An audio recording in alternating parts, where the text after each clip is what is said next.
Assalamualaikum warahmatullahi wabarakatuh. Jumpa kembali bersama aku Star Channel. Ibu Sri Mulyani potong insentif untuk dokter, bidan, hingga perawat.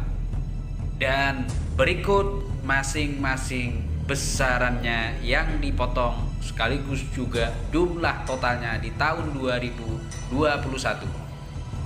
Menteri Keuangan Sri Mulyani Indrawati memutuskan untuk memotong insentif tenaga kesehatan nakes pada tahun 2021. Kebijakan tersebut tertuang dalam Surat Keputusan Menteri Keuangan nomor S-65-NK-02-2021 perihal permohonan perpanjangan pembayaran insentif bulanan dan santunan kematian bagi tenaga kesehatan dan peserta program pendidikan dokter spesialis PPDS yang menangani COVID-19. Nah, sebelum Anda lanjut, seperti biasa, bagi Anda yang baru menemukan channel informasi tentang program pemerintah terkait dengan masyarakat bawah, jangan lupa untuk like dan subscribe Aku Star Channel. Jika dicermati, rata-rata insentif yang dipotong mencapai 50% atau setengahnya dari nilai insentif yang diberikan sebelumnya pada tahun 2020. Bila dirinci lebih detail, terdapat 5 jenis insentif yang diberikan bagi tenaga kesehatan, meliputi dokter spesialis, peserta PPDS, dokter umum, dan dokter gigi, serta bidan, serta juga perawat dan tenaga kesehatan lainnya. Adapun besaran pemotongan tersebut adalah sebagai berikut. 1. Insentif dokter spesialis sebesar 7,5 juta per bulan, yang tahun lalu turun separuh, yang kemarin mencapai 15 juta per bulan.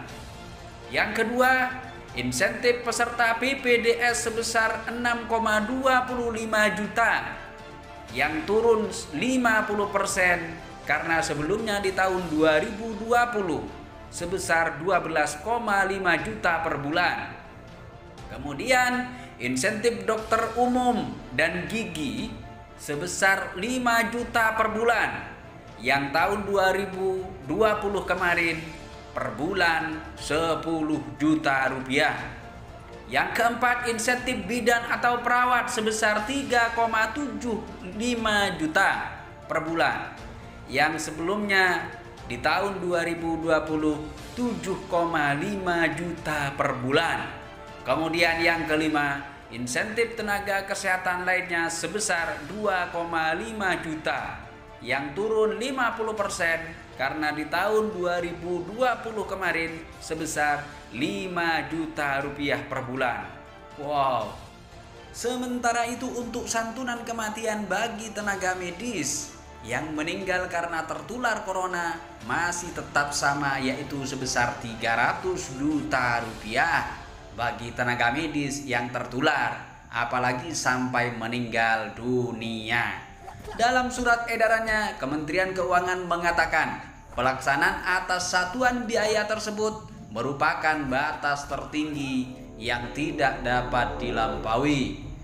Di sisi lain, Direktur Penanganan Kementerian Keuangan Askolani menjelaskan bahwa anggaran kesehatan tahun 2021 awalnya sebesar 169,7 triliun rupiah. Karena COVID-19 yang masih sangat dinamis, maka akan diperkirakan naik menjadi 254 triliun rupiah. Dan tahun kemarin misalnya di tahun 2020 untuk anggaran COVID-19 yang terrealisasi 63,5 triliun rupiah.